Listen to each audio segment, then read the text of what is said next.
Hey there, dog lover. Do you have a barking dog? You know, one that likes to bark at all the things going on outside, barking at the neighbors, barking at the fence line, barking at the window, barking at the squirrels. Is that your dog?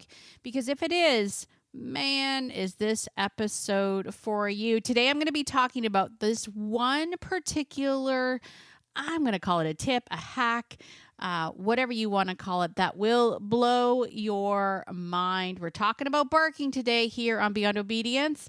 Let's get into it. Welcome to Beyond Obedience, the podcast, where we redefine dog companionship. Hi, I'm Tracy Franken, your guide to build a beautiful bond that transcends traditional training. Flip the script.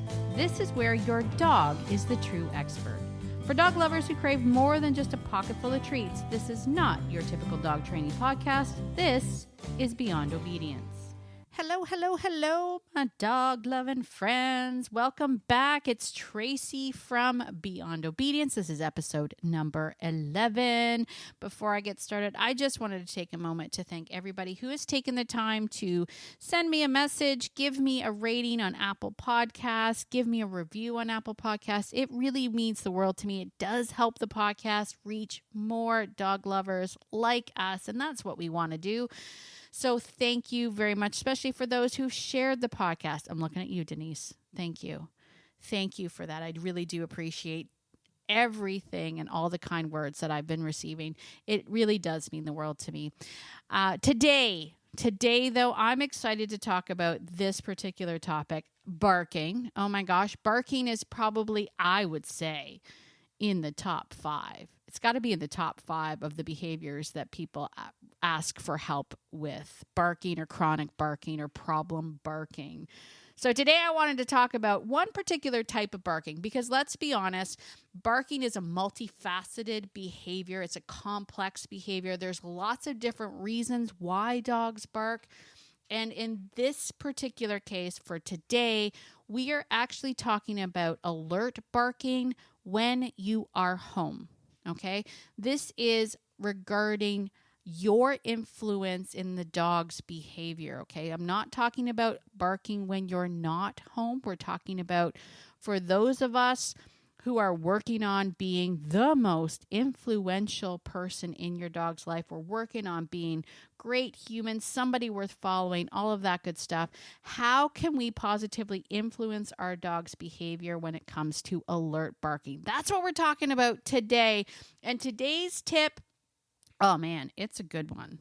It is a good one. I'm going to say, though, I'm going to tell you a story first because if I don't tell you this story and where this tip came from, many of you are going to believe it's too easy and you're not even going to try it. You're going to be like, nah, that can't work. It happens to me all the time. Anytime I share this secret, share this tip with people, they're like, that can't be that easy, Tracy. And I'm like, it is. It's that easy. It's that simple. And they're like, nah. And I'm like, just give it a try. And honestly, I would say about 80%. 80% of the time people will come back and be like, okay, yeah, that did work. I didn't think it would work, but that did work. The other 20%, those people have chihuahuas. So there's no stopping those dogs. But I don't. Okay. So before I get into the tip, I want to tell you why this works first. Okay, so you're going to have to wait a second. Here's why this works. When I had my dog facility, my great big huge facility in Arnprior, and we were running daycare and boarding, we had this incredibly large outdoor play yard for our daycare dogs and our boarding dogs. It happened to be adjacent to our horse field, right? So we also had horses. If you didn't know, Beyond Obedience used to be on a converted horse facility. But we still had horses. So the horses would have to come in periodically to get to their water trough. And without fail, if there was dogs there that had never seen a horse before, that was quite alarming to have these big beasts come wandering through right beside their dog fence. And one of the observations that I had made one day when I was out with the dogs was that every time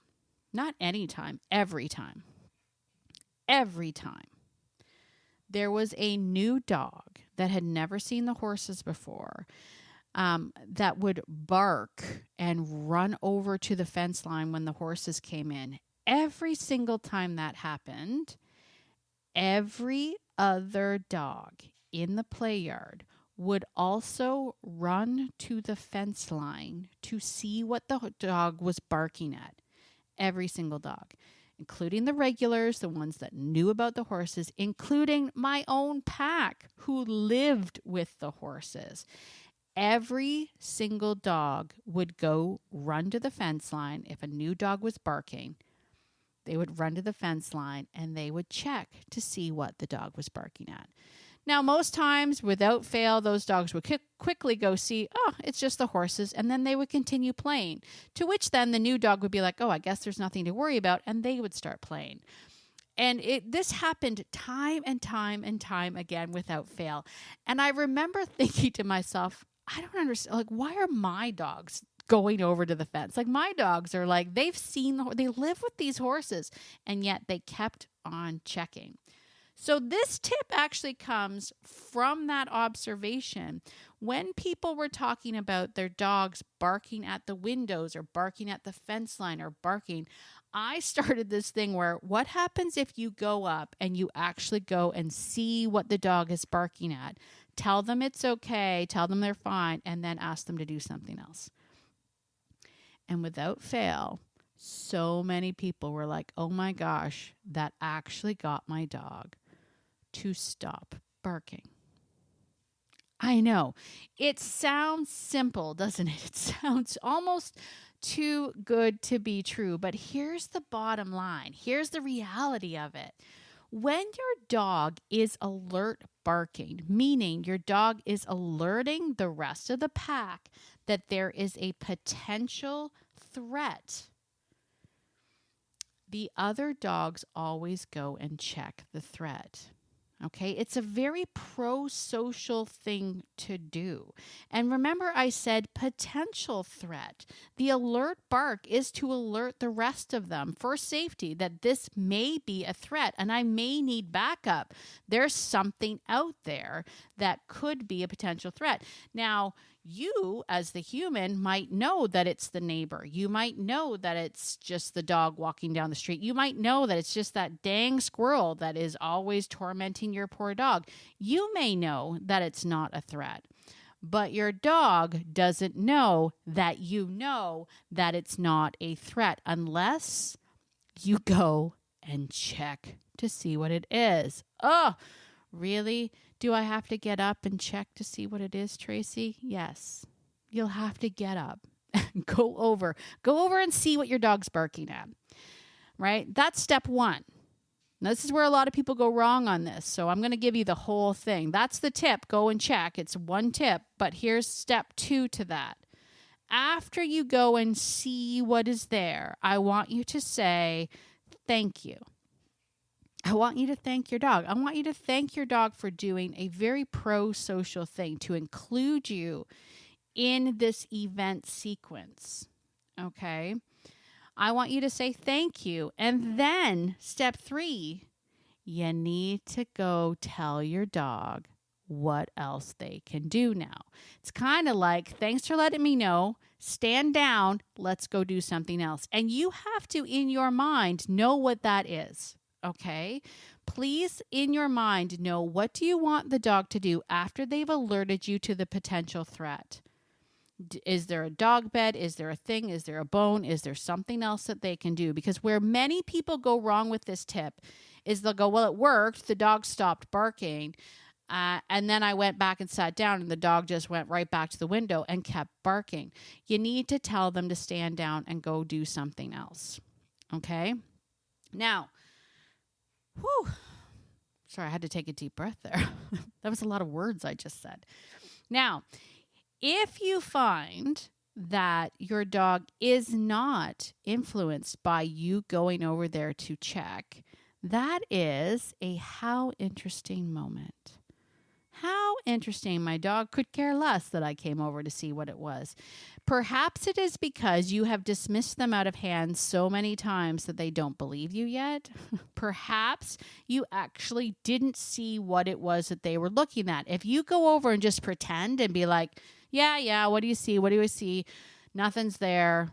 Let's go back and lie down. And your dog does not believe you. I got another story for you.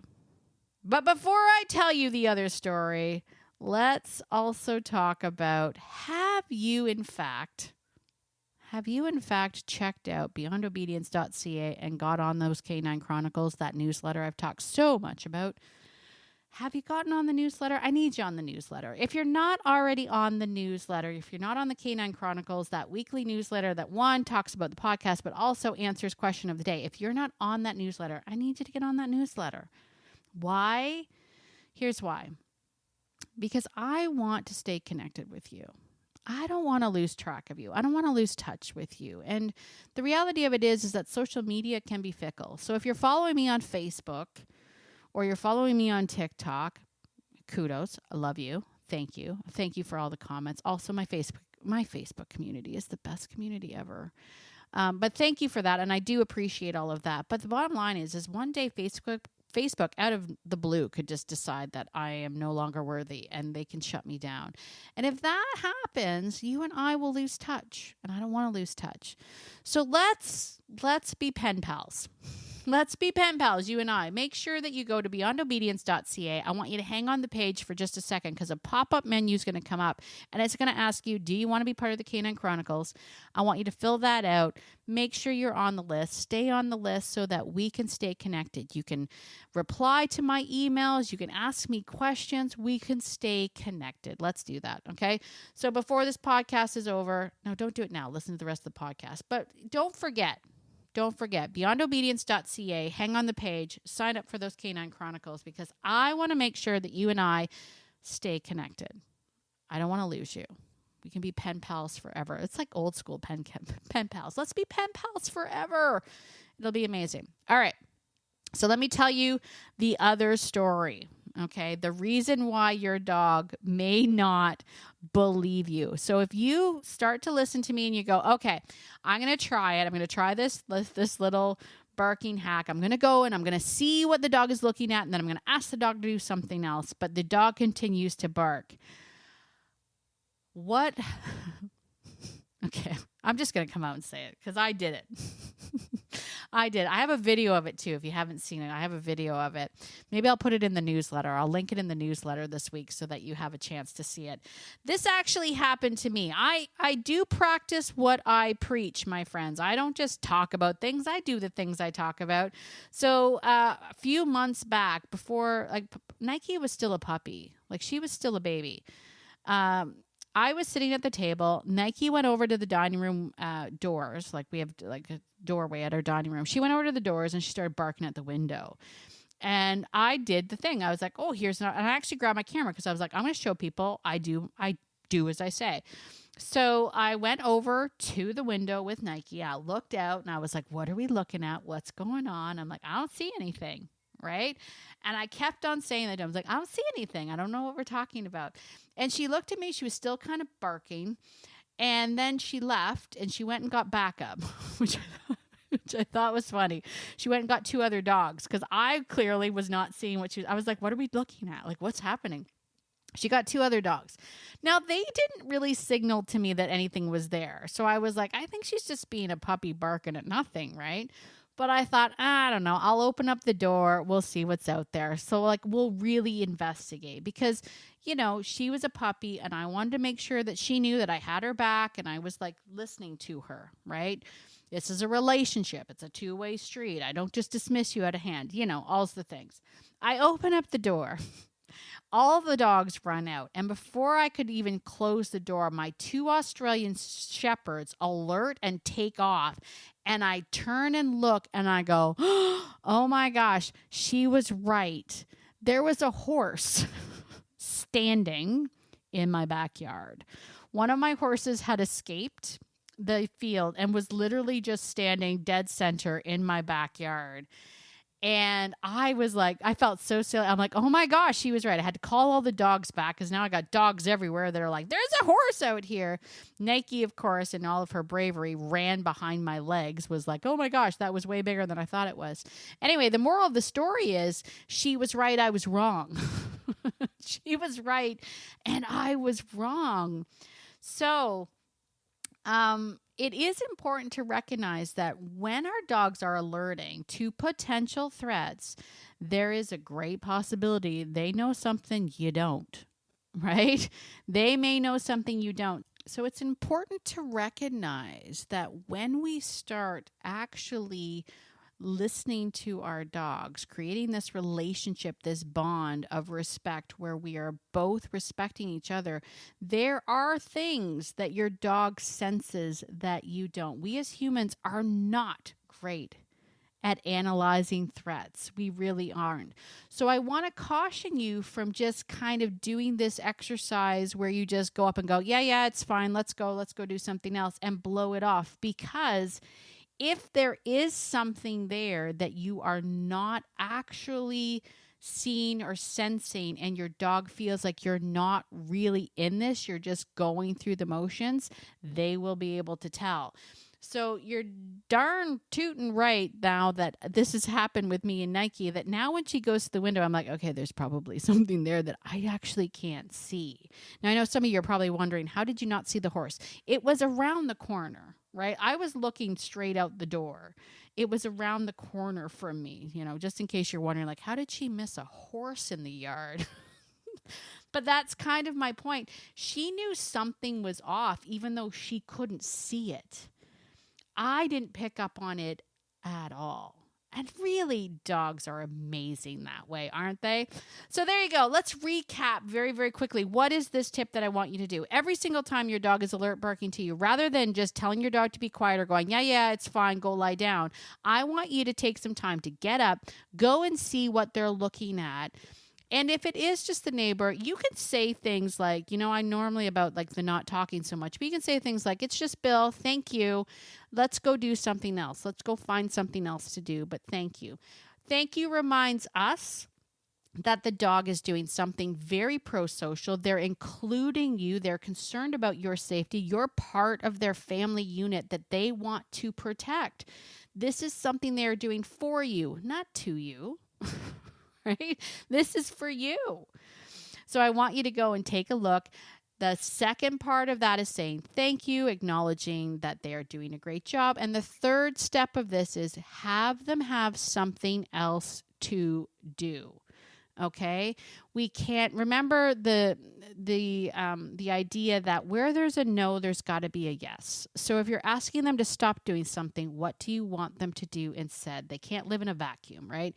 Where there's a no, there's got to be a yes. So make sure that you have in your mind what it is that you want them to do. Maybe it's come over here, lie on your bed beside me and chew your bone. Whatever it is, you get to decide. But the point is, give them something else to do. If we just tell them to stop doing that, they're going to just look for the next thing that they should alert you to. All right. So that's the tip. How to get your alert dog to stop barking. This simple tip does actually work. Try it. Let me know how you do. Once again, thank you everybody for joining me in today's podcast. Be sure, if you like this episode, be sure to give us a rating, give us a review on Apple Podcasts. Send me a message. Let me know if you haven't already. Make sure you join that mailing list. Make sure you join those Canine Chronicles so that we can stay connected. And as always, get out there today and be the person that your dog thinks you are, because your dog thinks you're amazing. And so do I. Have a great week, everybody. We'll see you all next week. Cheers for now.